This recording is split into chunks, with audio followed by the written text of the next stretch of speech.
University of Florida study of the survival of wading bird nestlings in the Florida Everglades. And she banded iwis, an endangered native bird on the Big Island of Hawaii.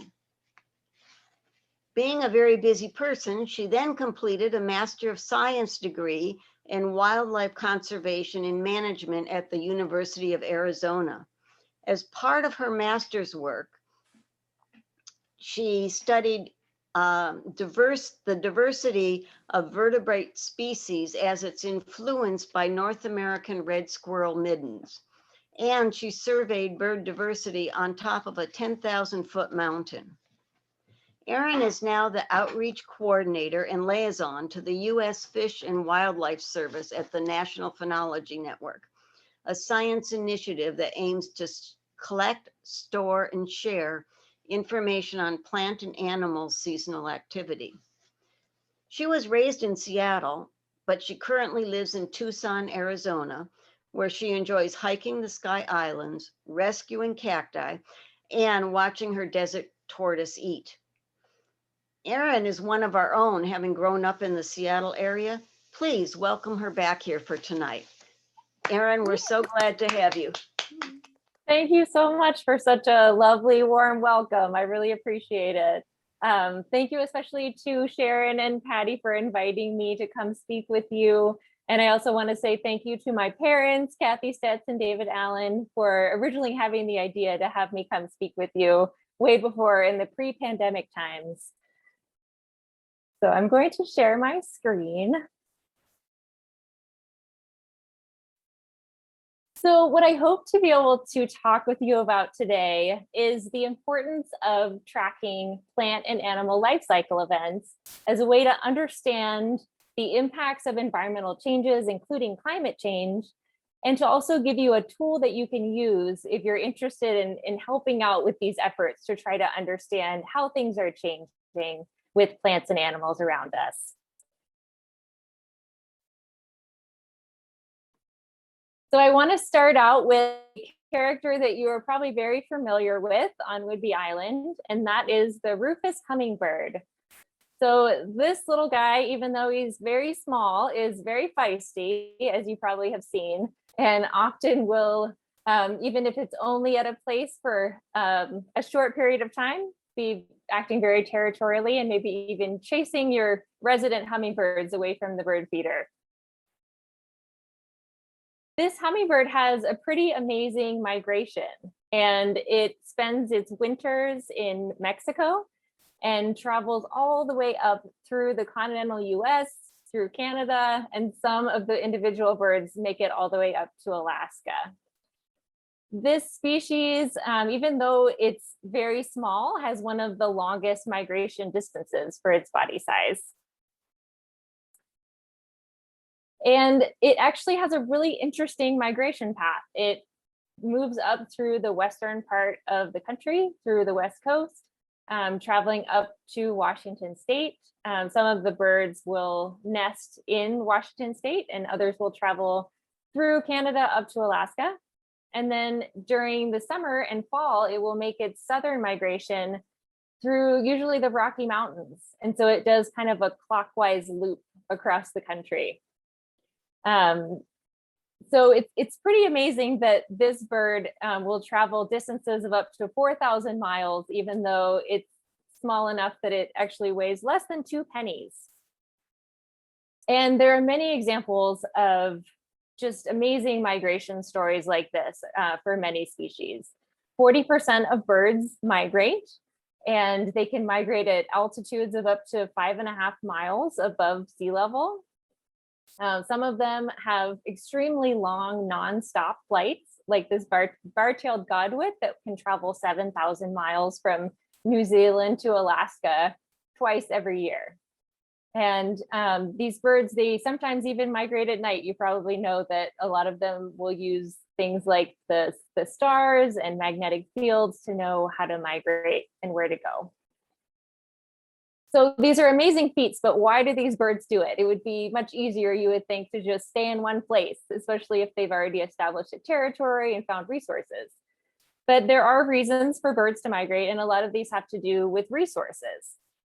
So if a bird is able to take advantage of seasonally occurring resources, it's able to perhaps outcompete other birds and do a lot better than if it had stayed in one place and relied on resources that maybe weren't as abundant. Birds also migrate because of different physiological needs. So they sometimes track a climate niche where they're needing to have it be either warm enough or cool enough for them to exist.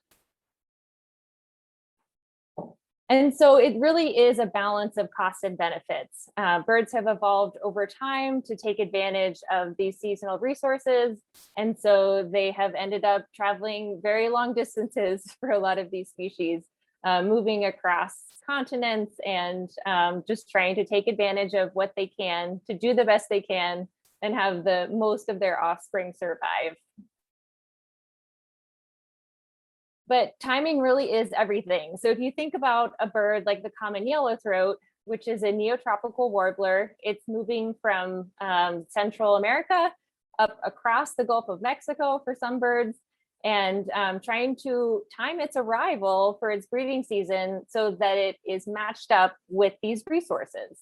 And that's really hard for a bird that doesn't know what's going on in the destination that it's heading to.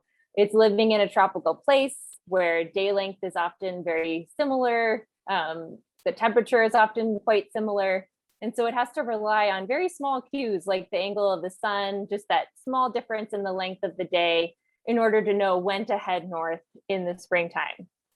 If the bird arrives too early, then it'll be too cold. Its resources won't be available. There might not be many other birds there to mate with, and it might not have enough food to feed its young in the nest, which is really what it's aiming for, is trying to time it so that the most resources are there so that it can feed its young. And if it arrives too late, then it could miss out on the best territories or miss out on the best mates. And it could be missing out on those critically important food resources. So it's a very tricky thing that these birds have to do to know exactly when to get up to their breeding grounds each year.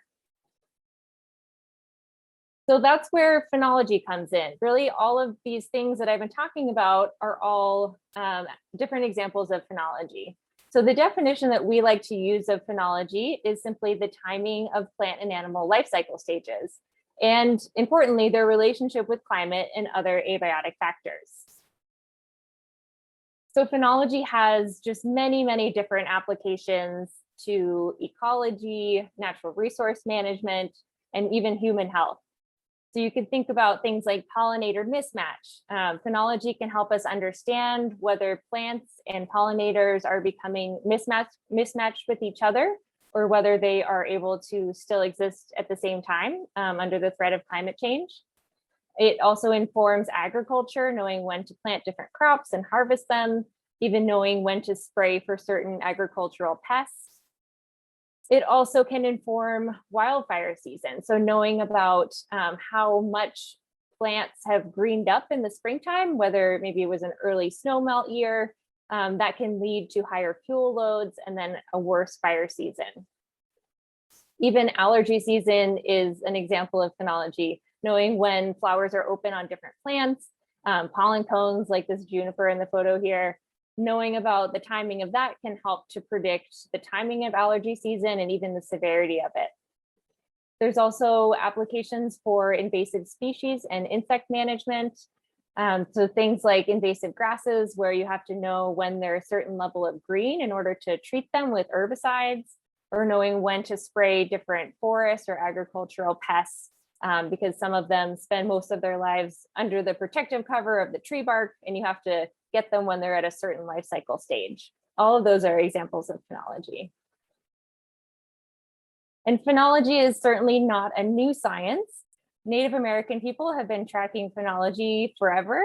They actually used their knowledge and their observations of the natural world to really understand when things were happening and even time things like harvests around when things are happening in nature. And a lot of these names here of the different moons that you might have seen in places like the Farmer's Almanac actually come from Native American peoples, such as the Algonquin tribes in the northeastern part of the country. There are also a number of these proverbs that I've heard about where people have long, especially farmers and people that really pay attention to the land, knowing to do certain actions based on what's happening in nature. So things like plant corn when oak leaves are the size of a mouse's ear. So if you have any of these that you know about, I always try to collect them when I do presentations. So feel free to put them in the chat if you know about any other examples. I had someone on a previous presentation actually told me, I think it was when the forsythia are blooming, it's time to plant the dead. And I decided not to put that one in here because it was a little macabre, but feel free to share any other examples that you have. So I would love to hear from you all, if you want to put in the chat, what are some of the phenological events that you pay attention to, things that you care about? Maybe it's the arrival of your favorite migratory bird. Maybe it's a food that you harvest from your garden. But I know that you all track phenology, just hearing all about all of your sightings at the beginning of the presentation. I know you pay close attention to the natural world. So if you want to put in any examples of things that you really love to track every year, I would love to hear about it. And I do see there are a couple people, let's see, arrival of Western purple martins. That's a great one. The rufous arrival. So feel free to keep putting those in the chat. I always love to share this quote, which is my favorite quote about phenology from Aldo Leopold. And he actually called phenology a horizontal science, which transects all ordinary biological professions, and said, whoever sees the land as a whole is likely to have an interest in it. And I think that this quote from one of the fathers of modern ecology is a great way to kind of sum up the intersectionality of phenology across all these different sciences. And indeed, Aldo Leopold actually tracked phenology at his home at the shack in Wisconsin. He started tracking things like the arrival of sandhill crane and different geese. And his daughter, Nina Leopold Bradley, actually continued that work of recording phenology. And we can use that important long-term record to see that these birds are actually now arriving several weeks earlier than they were during her father's time. So it really brings home to me the importance of long-term data sets and recording things. Sometimes you notice things happening in nature, but you don't always write them down. And it's just so wonderful when you are able to look back at records like this, where someone took that time to write something, even in just a journal, and keep track of it over time. And it lets us see those changes that happened. There are many other examples of phenology changes. So we've seen earlier leaf out in many, many different tree species already happening. Earlier flowering in many species. Earlier arrival of migratory birds and butterflies.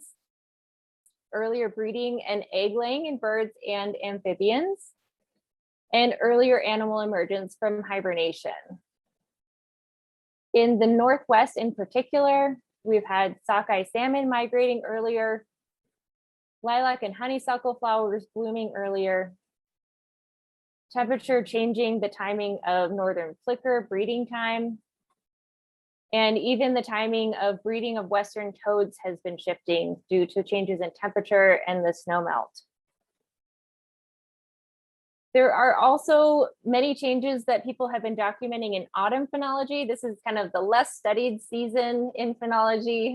Usually people focus on spring events, but things are also shifting at the end of the growing season. So we've seen that bird departures are either advancing or delaying, depending on whether it's a long distance migrant or a short distance migrant. Insect diapause, which is when insects go into kind of a dormant stage during the winter time, is also shifting depending on whether it's a species that has univoltine, means just a single life cycle during the year, or multi, which means they go through many generations. Fruit ripening in most species is shifting earlier. But in some invasive species, they're taking advantage and actually delaying their fruit ripening, so they're able to keep going further into the year than some of the native species. And then leaf senescence, which is when leaves kind of dry up and turn brown on trees, is mostly shifting earlier during drought conditions. So that's less time for green leaves to be on trees, less carbon uptake, and things like that. So these changes in phenology can certainly impact migratory birds in a lot of different ways. So it can influence the length of time that they stop over at different sites on their way from their wintering grounds to their breeding grounds, and the number of stops that they make. This is an important thing that they do as they're fueling up on their way up to their breeding grounds. This can impact their arrival timing. So if they're stopping for shorter periods of time or doing fewer stops, they might arrive earlier and kind of be too soon to take advantage of those seasonal resources. It can also impact their body condition. So if they haven't stopped much for food because there's not much available, then they'll arrive to their breeding grounds in a pretty poor state and not be able to be very competitive. And that can really impact their reproductive success. And it might mean that they don't have young that year. So one really well-studied system is actually in North Africa and Europe, and that's the pied flycatcher. And you might have heard of this story because it's just been so well studied over the last couple decades. But this bird migrates up from North Africa up to Europe each spring. It relies on the day length or the angle of the sun to know when to head north. And it's long timed its arrival so that its nestlings can take advantage of the abundance of caterpillars. So it has lots and lots of food that it can feed the hungry babies that it has.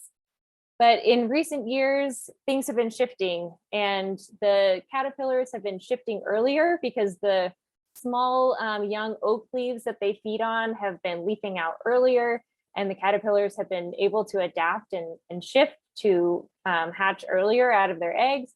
And so that abundance of food resources is several weeks earlier than the birds need it to be.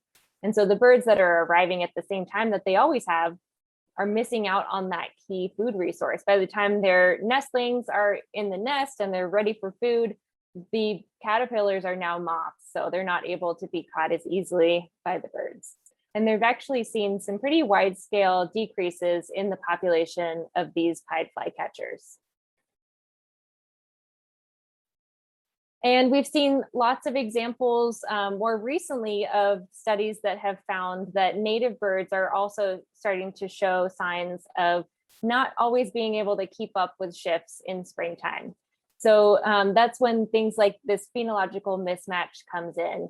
So there are some species that are very good at quickly adapting. So sometimes trees are able to take advantage of an early spring where it's really warm and they leaf out earlier. And then insects like those caterpillars are able to follow suit and take advantage of the early leaves. But then some of these birds that you see on the slide here are not able to similarly take advantage, and they're still arriving at the same time to their breeding grounds and really missing out on those key resources. And unfortunately, you might have seen this website. Audubon had released a survival by degrees website. I think it was maybe 2 years ago now, that showed that 2/3 of North American birds are at increasing risk of extinction. So it's not great news for the birds. If you explore this website, you can see how projected ranges are, or how ranges are projected to change under different climate change scenarios. So this is the rufous hummingbird, and you can see I picked the 1.5 degrees Celsius, which is probably our best case scenario at this point. It might be worse than that, but you can see here that all of the areas in red are where the rufous hummingbird will no longer be by 2080. So you won't be seeing it on Whidbey Island anymore by 2080, unfortunately. It'll just be too warm for that species to exist. And you can play around on the website with trying out the different scenarios and looking at the presence of the bird in different seasons as well. So how can birds deal with this? This website also shows how ranges are expanding. So the good news for birds like the rufous hummingbird is there's a lot of land north and up. So there are places it can go where it might be better adapted, that following that climate niche where they're able to follow the kind of temperatures that they're looking for, the plants that they're able to feed on. they're able to track those in some cases to places that are more suitable under a future climate change scenario. And they might need help to do that. There are people talking about things like assisted migration, you might have heard of, where they're talking about trying to help get species to places where they might not have been before, to just give them a leg up on trying to deal with climate change impacts. There are other ways that birds can deal with climate change besides shifting in their ranges, and that is trying to shift their behaviors in the place that they've always been before. And some people call that phenotypic plasticity. It means it's the ability of a bird to kind of change or shorten or lengthen the length of time it does things. So it could be a bird in the past took a couple weeks by the time it arrived up, or in between the time it arrived to its breeding ground, for it to find a good spot to nest, maybe find a mate, create a nest. Maybe it had, a few weeks time to do that. Well, maybe under future climate change conditions, it needs to do that in half the time. And maybe some species can do that. They're already seeing that some species are adapting in that way and shortening timing of different life cycle events to be able to still exist in the places that they always have. And there's also microevolution, where it could be that species that are able to adapt, or they just have a mutation that allows them to take advantage of maybe different food sources or behave a little bit differently, they might have an advantage, and short-term evolution can help them to succeed, which might help the species overall. And so kind of in summary of all of these things I've been talking about, people often refer to these options as either persist in place or shift in space. So that's a good way to kind of remember those different options that birds have in dealing with climate change impacts. So I know that you're probably looking for a silver lining at this point, because that's all been pretty pessimistic. So there are a lot of organizations out there that are doing amazing things to try to help us understand what are these changes that are happening and how are birds adapting. We can maybe study them a little bit more closely and figure out what can we provide to them to help them. So there are lots of examples. Audubon, of course, eBird are great examples of organizations that are really leveraging people on the ground like you all that are birders, and they're really paying attention to the natural world to document what you're seeing and put it on a website or in a database and help them understand what changes are happening and how they can help birds. So I'm going to be talking to you today about one thing that you could do in your own backyard, which is a way to track the phenology of plants and animals to be able to help us understand these changes that are happening. And so I'm going to go through the program that we have here. So phenology is actually, it's been around, of course, for a very long time, but it's only more recently been recognized as a really great way to help us understand climate change impacts. And so the Intergovernmental Panel on Climate Change in 2007 stated it's probably the simplest process to track climate change impacts. It's something that is really easy to observe. It's something that you all have noticed, just seeing when migratory birds arrive, noticing flowers in your yard. Those are all things that are phenology. And so recognizing that phenology is a great indicator, it's something important. At the time, there wasn't really a standardized way to track phenology information. So my organization, the USA National Phenology Network, was established at that time as a way to provide a standardized way to collect phenology information. And so our objective is to collect phenology data, store it, and then share it back with people who can use the data to better understand these changes. We have 4 main pillars that are kind of describing what we're all about. We want to inform decisions. So we work with natural resource managers like Fish and Wildlife Service, the National Park Service, people dealing with invasive species and insect pests, and even people trying to create recreational opportunities for tourists at public lands, helping them get the phenology information they need in order to make decisions. We also try to advance science. And so we have this database that we maintain and curate, and we make that available for anyone who wants to use it. And researchers are able to download the data and learn all sorts of things about phenology. We also communicate and connect in many different ways. We have several communities of practice where we bring together people who are interested in phenology to make sure that everyone is sharing resources and leveraging each other's resources. And we're also trying to create an equitable and inclusive network. So we believe that the phenology information that we provide should be of use to everyone. And we recognize that there are many people who have been underrepresented in sciences and not served by science. So we're trying to make sure that that is something that will happen in the future. This is just a screen cap of our website, and you can kind of see the diversity of different things that we offer. So we have a few different maps where we tell people about when spring is arriving. We have forecasts to help managers track pests and invasive species. We have a way for you to track plants and animals in your backyard. Lots of different types of phenology information. And we're just trying to make it publicly available and useful to a range of different audiences. So here's one map that we have. And I don't know if you've heard of accumulated growing degree days before, but it simply is the amount of heat that has accumulated since the beginning of the year. So this map uses a 32-degree base temperature, so that's a freezing temperature, and it's showing you the amount of degrees that have accumulated above that 32 degrees since January 1st.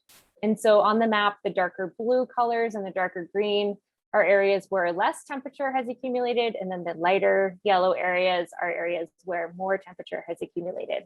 And this kind of map is useful for things like knowing about when activity of plants and animals is happening, because a lot of different species have a threshold where after it reaches a certain amount of heat, they start to transition to a different life cycle stage. And this is especially relevant for a lot of insects. So this is how we create our forecast of insect pests, is knowing about how much heat has accumulated in a particular location. But it's also relevant for a lot of plants and other animals as well. And so this is just one example of the kind of information that we're trying to help communicate. So putting a map like this into a format that's usable by different natural resource managers and people to make it just more accessible and easy to use. And as we've seen, temperature can be very important for a lot of different species. So bringing back our rufous hummingbird, there was a study from a number of years ago that found that the rufous hummingbird was among many different species that was found to be impacted by different changes in precipitation and winter temperature. And this species, or this study was actually looking over 40 years at different changes that were happening. And so you can see the map on the left there is showing the January temperature change in the western part of the country. And it's increased quite a bit in a lot of areas, especially the northern part of the US, but also in Canada.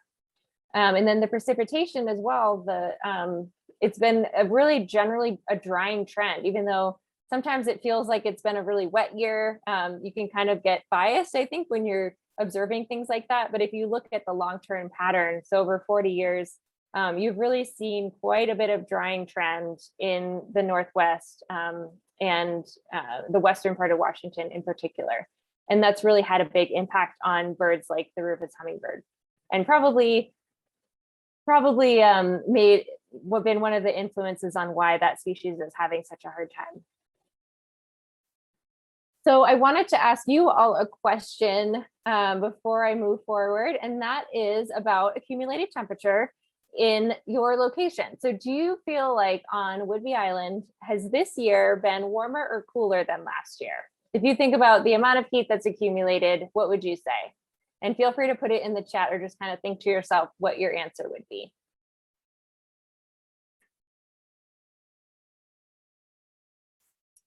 All right, people are saying, oh, we got mixed responses already. So we got a cooler and a warmer and a cooler and a warmer. So half and half so far. I probably should have done a poll. I'll just eyeball it. So we're getting a mix, and we're getting some people saying the same. Okay, I think that's enough of a sample size. I'm going to show you the answer. Not really. I mean, it is kind of an answer, but it's an answer from a certain point of view. So this is a map from our visualization tool that's, again, looking at the amount of accumulated heat. And so this is just to kind of orient you to the graph. On the left side here, that's the beginning of the year. And we move across to the right side is where we are right now in May. The y-axis here is the amount of accumulated heat since the beginning of the year. And so that is adding together all those degrees that are above 32 degrees. And so the black line on here is what we call a long-term average. We're actually out of date with our average now as of yesterday, because it used to be that we would use the 1981 to 2010. But as of yesterday, NOAA is now using 1991 to 2020. So we're going to have to update all of our maps. We're still waiting on all of the data to come in so we could do that. So this black line is showing you pretty much a pre, not exactly pre-climate change, but a pre many of our warmest years kind of state. So you can think of it as what things used to be like a few decades ago. The yellow line is last year, and then the blue line is this year. So the higher you are, the more heat. So you can see that last year, you were pretty much above average the whole year up until the middle of May, where you were tracking a couple days ahead. And so as of, this was yesterday when I made this, the green line here, and you can see on the legend here, last year you were 7 days ahead of average at this time. This year in the blue line, you have been behind all year long. So you were actually tracking and you were really behind. What happened at the beginning of April? Was there like a lot of cold weather back then? And then you are still behind. You're only 5 days behind average right now. And then this little red line is the forecast. So you're still going to be behind, but you're kind of catching up. You're getting closer to the average. So this is just a way to kind of look at temperature in a maybe unbiased way that's not your own kind of subjective view of it. But it just shows you the difference between how much heat has accumulated in different years. So definitely cooler this year. So if you want to check this out, that we have a visualization tool. This is the URL, and you can also just find it if you go to usanpn.org. It's on our homepage. But you can feel free to explore on there. You can type in your zip code here and then see if the result is different where you live. So now I want to transition to talking about another big component of what we do, which is our Nature's Notebook program. So Nature's Notebook is a plant and animal observation program. It is appropriate for both professional and volunteer scientists. So we have many people across the country who are documenting phenology with Nature's Notebook. I think we have close to 20,000 active observers at this point, and we just crossed the 25 million record mark last week. So very exciting. This map shows the density of observation data from across the country. So you can see those bigger circles are places where they've collected a lot of data. And then some of the areas are places where we don't have any observation sites yet. And you can see that the map follows urban locations for the most part. We have a lot of people collecting data in places where people live, which makes sense. We do have a couple big circles out in some of the more rural areas. Those are actually sites belonging to the National Ecological Observatory Network you might have heard of. It's a national scale observation system. It's a network of different sites, and they collect a whole bunch of different types of data, and they use our plant protocols to collect plant phenology data at those sites as well. So we have about half of our what we call our observers, our Nature's Notebook observers, are backyard observers. These are people who observe at their homes or another nearby location. They keep track of plants and animals that they care about.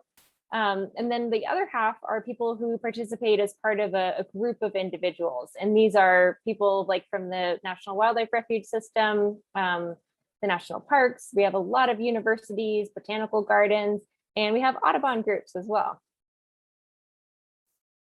The way that we observe phenology is different, of course, for animals and plants. For animals, we're asking you to track species, whether you see them, and then if you do see them, what they're doing. We're really interested in their behaviors.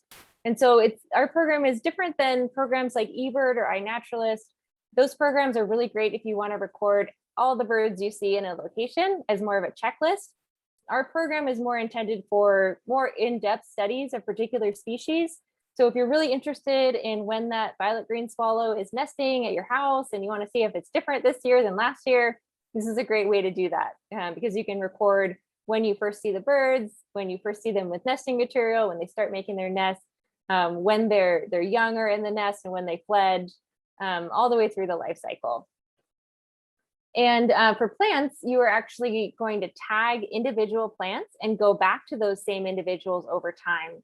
And there's a lot of power in doing that because you are looking at the same individuals and how they are reacting to each year of climate. So it could be that, you know, one year you have a really early spring and your plant leaves out early. And then the next year you have a cold front that comes through and it leaves out a week later. And you're tracking the same plant and you can really see how its behavior is changing from year to year.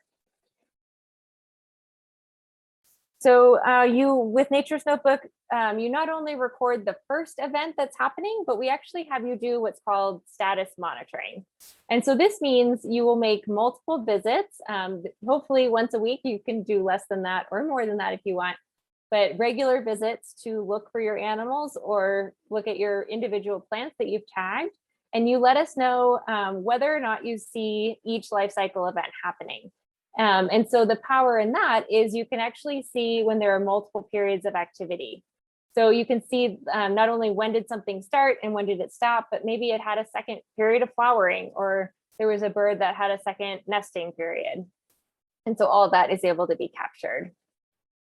And also by having you record the negative data or the lack of something, that's really powerful as well, because it allows someone who's using your data to see that you have a little no on your data sheet right here, which shows us that you did go out and look, but the thing wasn't happening yet. And then the next week when you went out, it was happening. So that gives a more precise estimate of when that life cycle event started happening. And we actually take it one step further, and we also ask you to record the intensity or the abundance. And so that is things like how many flowers did you see, or what percent of the flowers were open, or how many birds did you see in the nest. And that really lets us get at that peak in when the most were happening. So when was the most nectar available on the plant for that bird? When were the most ripe fruits available? And you can actually see multiple peaks happening for those different periods of events. So this is a look at one of our protocols that we have for a plant that is up in your neck of the woods. And we actually have a data sheet that looks pretty much like this for all of our different plants. You have questions about the leaves, the flowers, and the fruits. And for each of these questions, you're answering either yes or no. We also have a question mark on here because we found that when we first started, people didn't want to just leave it blank. They wanted to circle something, even if they didn't know what it was. So we put the question mark so you are able to circle that if you're not sure.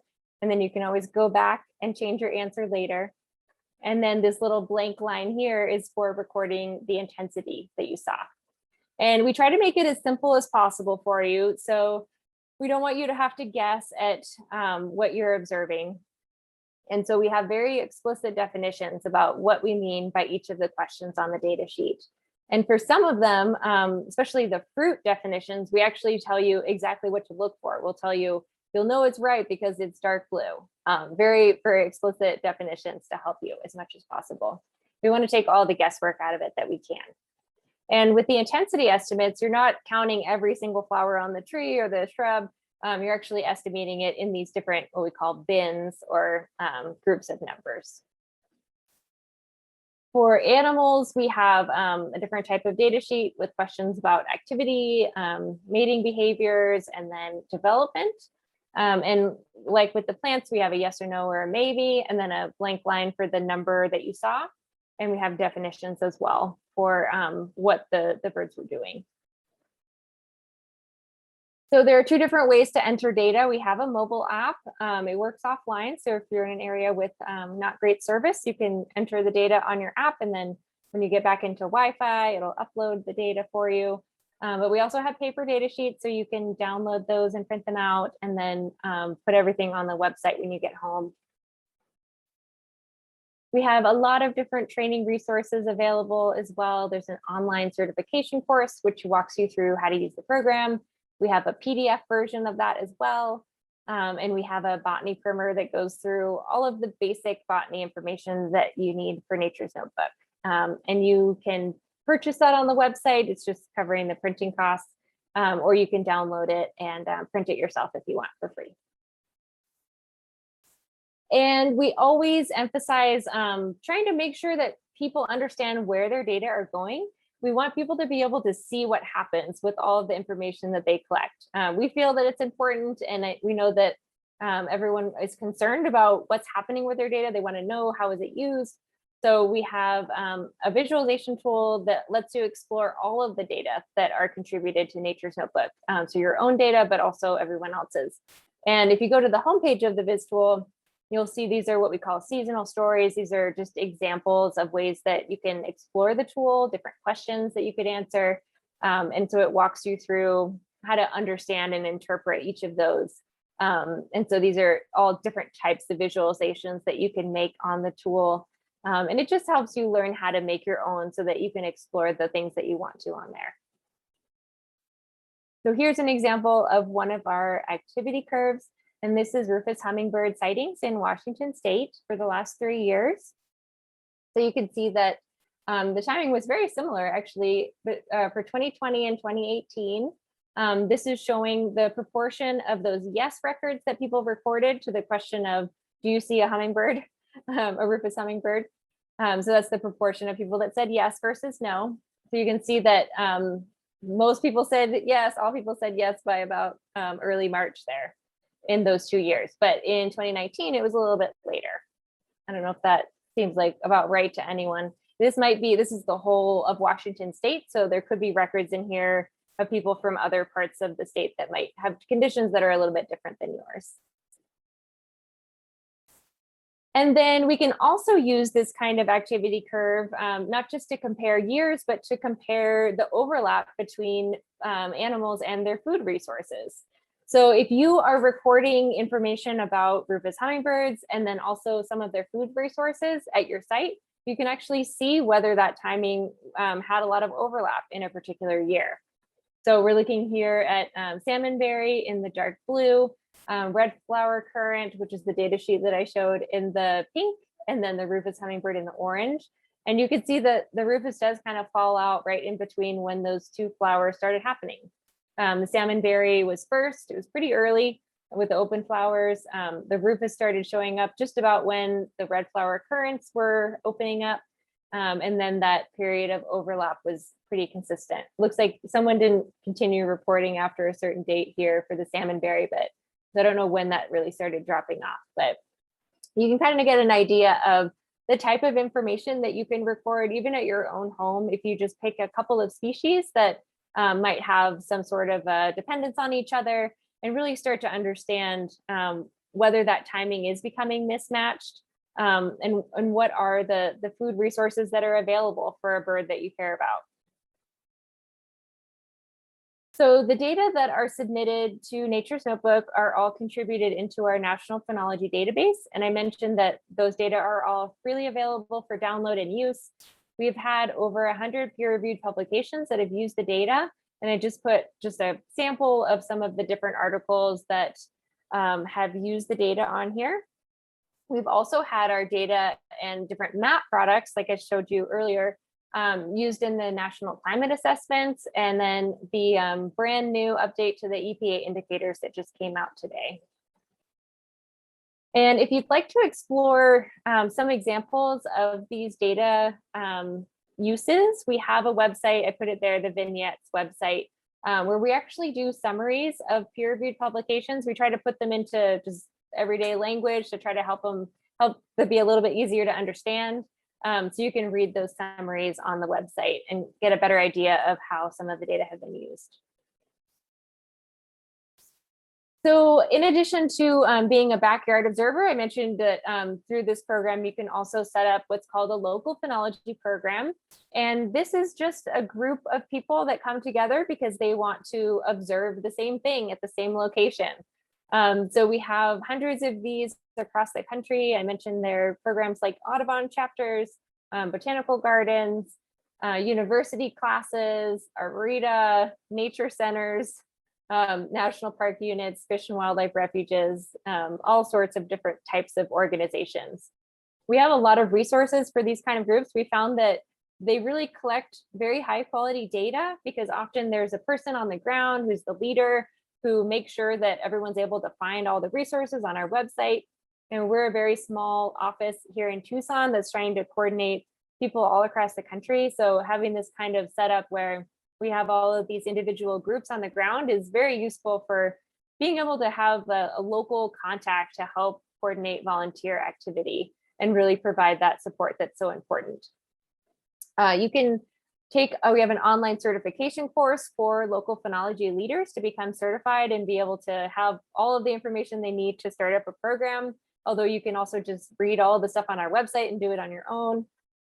We have a lot of resources around program planning. So we walk you through how to make a logic model, how to create a program plan and a sustainability plan, and work through all of those different pieces to make sure that your effort is going to meet your own needs. We definitely don't want you to do this program just because we want your data. We want you to start a program if it's going to meet a need that you have or help you answer a question about phenology. We also have a lot of resources on volunteer recruitment and retention. And we have several communities of practice where we have monthly calls, we have listservs, we have a forum, we have newsletters, a lot of different ways to bring all of these leaders together and make sure that they're able to leverage each other's resources. And Audubon, of course. So I wanted to mention we have a few different Audubon chapters in different states across the country, but by far the most active has been the Bird Seasons California group. This is currently 5 Audubon chapters in California, mostly Southern California and Central, no one in Northern California.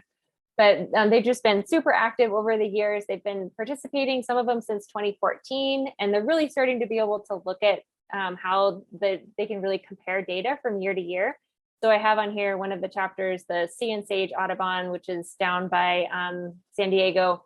They've been looking at common yellowthroat for the last 4 years, and you can see the difference in the timing of fledged young that they've observed there. And they really enjoy it. I put this picture on here. So this group here is the Napa Solano Audubon, and they were actually able to go out all through the COVID lockdown time and get out on their refuge, and their wetland area, and they just loved being able to get out there.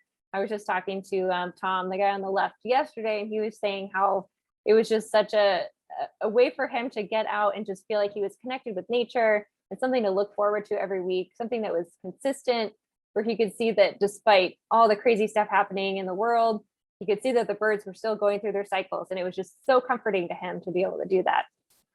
And then I also have on here a screen cap from the video that I think was shared with you in a newsletter previously, but this is about the Audubon Star Ranch observers in California there, and about what they're doing and what they're recording. So if you haven't seen that, I can send out the link again.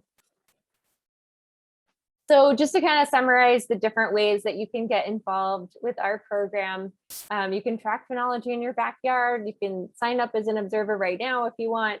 Just go to our website and do that. If you want to create a local phenology program, either for this Audubon chapter or another group that you're involved with, then feel free to get in touch with me. I'm happy to talk with you about what you might want to do with that. I can offer a lot of guidance on that. And then you're welcome to explore phenology data if you just want to look at what's happening with a species that you care about, or it could be a bird or a plant, and just see if we have data on that to see what kind of information we have on the phenology. So I wanted to also go through, a lot of people always ask, like, well, what should I track? I don't know what to choose. And really it's whatever you're most concerned with, what you care about, because that will ensure that you keep tracking it over time. You know, I wouldn't just take our recommendation. Whatever you care about most is what you should track. But you are limited, of course, to the 1,400 species or so that we have on our list. Not of all, they don't all occur in Washington state, but there are a lot of different species to choose from up there. If you want to find some recommendations, I don't know if you've seen the Plants for Birds website from Audubon, but it's a great resource. You can plug in your zip code and see a whole list of species that are really good resources for birds, food or habitat or nesting habitat or otherwise. So that could be a good place to start if you're interested in tracking a plant and you're not sure which one. And we also have campaigns. So these are focused efforts that are on species of interest to either scientific researchers or natural resource managers. And the 4 that I've put up here on the left are those that are in Washington state. So we have Nectar Connectors is a campaign about nectar plants that are important for monarchs and other pollinators. So this includes things like lupins and thistles and milkweeds. We have our Green Wave campaign. This is pretty much all the maples, oaks, and poplars that we have on our list. And we're interested in tracking, especially the flowering of these trees right now. We want to try to get more flowering data so we can help inform allergy season. We have our lilacs and dogwoods campaign. So some of you might have lilacs up there. This is a really cool long-term effort. It's been going on since the 1950s to track the leaf out and the flowering of lilac. They're one of the first plants to leaf out and flower in the springtime. So it's kind of a fun one to track. And then Pest Patrol is another one where if you're interested in trying to document agricultural and forest pests, things like apple maggot, you can do that one as well. And by signing up for a campaign, it just means that you're signing up for a series of newsletters with lots of information about the species. So you get tips on how to observe that plant or list of plants. You get information about who else is observing, maybe the different local phenology programs, and then a summary of the data that you and other observers are recording. And we have lots of incentives for observing too, virtual badges on our website. We have a leaderboard section to try to keep people interested in continuing to contribute data. So I would love to hear if you could see yourself recording data in Nature's Notebook. If there's a particular species that you think you would like to try to track, I would love to hear about that. And I would be happy to take any questions.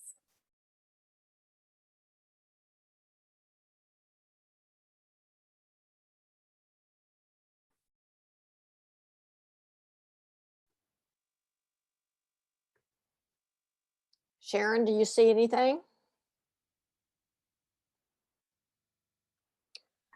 I'm not seeing any questions at this point. But I wonder if there is a species on Whidbey that they're particularly interested in at the National Phenology Network. Yeah, so we don't go that fine scale really with the species of interest, but we do have, these campaigns here are kind of what we offer in terms of what should I observe that is we know that the data are going to be used right away because we have someone kind of waiting for the data. Those would be the ones to look at. So anything that's on this Nectar Connectors list, and we can look at that too. I can put the link in the chat for that. But yeah, there's a way to see the Nectar Connector species that are, the ones that are in Washington State. You can actually filter that way and see the list that way. So I can put that in the chat. Sarah Schmidt wanted to know, is the National Phenology Network, is it an NGO or is it a federal government program? We are neither. We are a non-federal entity. We are a mostly federally funded science network that's based at the University of Arizona. For a long time, we had sustained funding from the U.S. Geological Survey. They were one of our co-founders was a USGS scientist. And so we had multiple grants over the years, also from the Fish and Wildlife Service, the National Science Foundation, NASA, the National Park Service, and a few others to kind of get us going and maintain us over the years. But we have had decreases in our funding recently. So we're not sure if we're going to be USGS funded primarily from here on out, or if we'll have a different funding model. But we have a number of different grants right now. One of them is from the USDA, actually. So we're expanding funding sources, but we are not a nonprofit.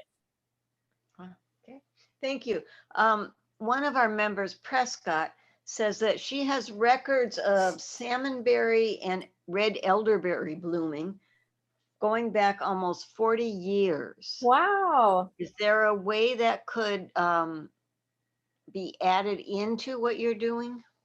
That's a great question. So it depends. We'd want to see an example of the data first. It kind of has to be similar enough to the format that we use where we could crosswalk the data. We have done that for some data sets where if we can pull out at least, the first yes for an open flower or something like that, we might be able to enter it that way. But we'd have to know, what you were qualifying as a flower, whether it's open or just a flower bud, all that kind of stuff. We do have a registry tool where you can post any data set on the website that's phenology related. We don't really maintain those, but it's a source for people. If someone's looking for a data set for Washington or Whidbey Island, they might be able to discover your data that way. So it kind of increases the chances that the data could be used, but it won't necessarily be part of the bigger national phenology database. So those are kind of the two options. So I'm happy to talk further if I can put my email back up there again, if you want to send me an email and we can look at the data together. And then Erin, a couple people wanted to know how you got into this career. It's so interesting. Yeah. I always was interested in wildlife. And when I was in high school, I was really interested in animal behavior, and I wanted to, for a while, be a vet. So it was always like something animal related. And then it really was, I was in my master's program, and as part of my Peace Corps fellowship that I was doing at the university, I had to do an internship and ended up getting an internship with the USANPN. And at the time, even though my background was in environmental biology, I'd never heard of phenology before. I had to have someone explain to me what it was. I'd never heard the word, even though I understood the concept. And it just kind of grew from there. It was an internship for a few years in grad school that turned into a job. And I've definitely grown to appreciate plants. I always kind of thought animals were much cooler, but plants are really amazing too. So it's been really great to diversify my interest in that way. Erin, you are getting Pat Duarte has a raised hand. Pat, do you want to unmute yourself and ask your question? Can you hear me? Yeah. Early in your talk, Erin, you mentioned assisting migration, bird migration. How could that possibly be done? So I'm certainly not an expert on that. I don't know if it's really been proposed for birds as much as it has for mammals. I've certainly heard it talked about for species that are isolated in small areas. I imagine it could be done for some, I don't know, birds that are maybe, I'm not sure, maybe birds that thinking about on islands like Midway Atoll, they have a lot of nesting seabirds out there. I mean, maybe it could be done that way. I'm sure that they have captive breeding programs where they could do it that way as well, where they would have a captive population and then try to introduce that population in a new place. But I don't know that they'd be able to take wild birds and move them like they could mammals in the wild.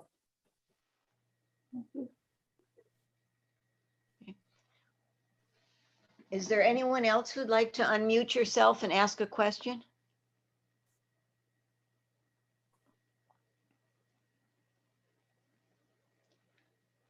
Okay, well, I guess everybody's speechless right now because they didn't know anything about phenology before. Well, they did. They just didn't know the word, right? They just didn't know the word. That's right. You and I were talking about that. I just put in the chat a link to our species list. So if you're wondering, is my favorite species on the list of things I can observe, you can look it up that way. What did Gary have to say, Sharon? Says assisted migration. It's being done for some trees. Yeah, plants are much easier to move. Yep. or plant anyway in new places. Well, you are getting lots and lots of compliments on your presentation here, by the way. And you covered everything. Yes. Well, if you think of any questions later, or if you want to know if you have an idea for a local phenology program or something you want to track and you want to talk more about it, I'm happy to do that. Okay, well, so I think several people are opening accounts as you're speaking there. Yay. Thank you. All of you unmute and you can clap for her or something to let her know how interesting this subject was. So please take yourself off of mute. There we go. Well, of course, your parents are. Oh, of course. Yeah. Yay. I just wanted to interject that the first camp Erin went to was an Audubon camp. Was it really? It's a grade school child. She went to an Audubon camp in Seattle. That was why. Oh. The root of it. She also Good. went to the zoo camps, but the Audubon Well, it's just wonderful. Susan Bennett is wondering if we should connect our pigeon gill moth study with this organization. I don't know if we can do that. That would be something, Susan, I'm not sure that we can do. It might be kind of complicated here. I know. Well, it was just a thought. Okay. Yeah, usually the question that people have is about like, well, do you share data with eBird? And how can I, if I have these different programs I'm contributing to, how can I get them to all talk to each other? And we certainly have that long-term goal. Right now, it is kind of entering data in separate programs and then downloading the separate data sets and looking at them together. But there are lots of really great programs out there. And I think we're all doing slightly different things and we're definitely all complementary of each other. So Very good. Let's see. Gary, Sharon, you want to read what Gary had to say? Gary says it's a very exciting initiative. Love the use of citizen science. I know some folks who have a wealth of information on plants here on Whidbey Island over the decades. We'll be in touch. great. Look forward to it. Good. It's always amazing finding those long-term data sets. They're usually just in someone's journal somewhere. It's great luck to find them. Yay. Anybody else? Okay, well, thank you, Erin, very much for your presentation. And I also found another connection between you and me. You were at Texas Tech? for a while? Yeah, I actually wasn't really there very much, but I was all around West Texas and the Panhandle. Right. Well, see, I went to Texas Tech a million Ah. years ago, but anyway, I Cool. went to Tech too. So that's another connection to there. Anyway, nice. that's Fun to find. okay. Well, I want to thank everybody for attending tonight. If you have any questions or comments, let us know. And we'll be signing off for now. Thank you. Thank you all so much. Thank you, Thank Erin. you. That was very much. great. Great, yeah. Yeah, fantastic. And thank you, Kathy and Dave, for such a wonderful daughter. Oh, yes. Oh. Yes, yes, yes. For We sure. have to thank you for that. Bye. Bye. Bye.